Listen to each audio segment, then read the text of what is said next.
Hey there, it's Lowell Jr. Over the last few months, I've been going and visiting all of our different clinics and doctors in the organization. And I'm spending half a day or a full day following them in clinic, seeing how they're treating patients, seeing how they're using their medical assistants, seeing how the efficiency and flow is with the patient care, maybe giving some tips and tricks to people on patient care opportunities.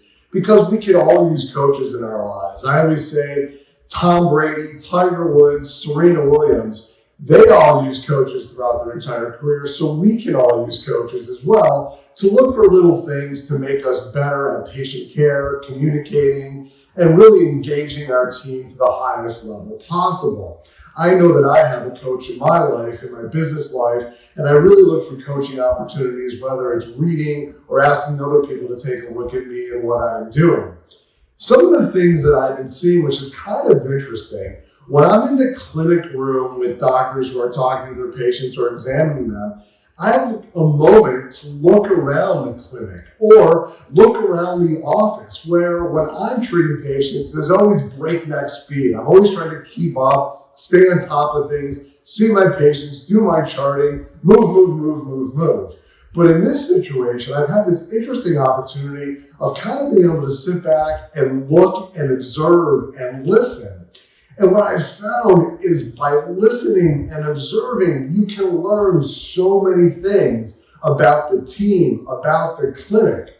So some of the things that I'm seeing is when I'm in a clinic room, I just kind of look around because I'm not the one taking care of the patient. And sometimes I'm looking at the walls, looking at the counter, looking at the floor, looking at the chairs.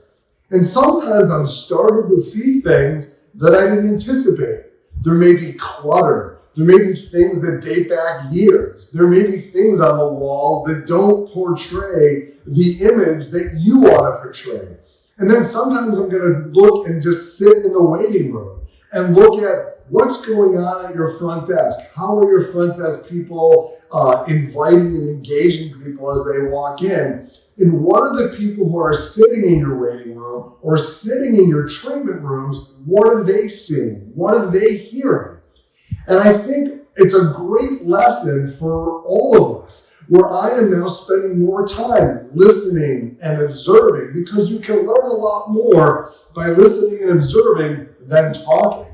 And I've challenged my leadership team to do the same thing. It's super easy to write emails and tell people what to do and come in and lead in that way. But sometimes the best leadership is the quiet one, where you listen and observe. So I would challenge you over the next several weeks to go and listen and look and observe and ask your team to do the same thing, because sometimes you're going to find some things that you're not super happy about and you don't even realize, even though it's in plain sight. So try to find those little things that make the patient experience better, to make your team experience better. Ask everybody to collaborate on doing things at a higher level, and I'm sure it's going to be great for you, your organization, your patient care, your patient engagement, and your team as well.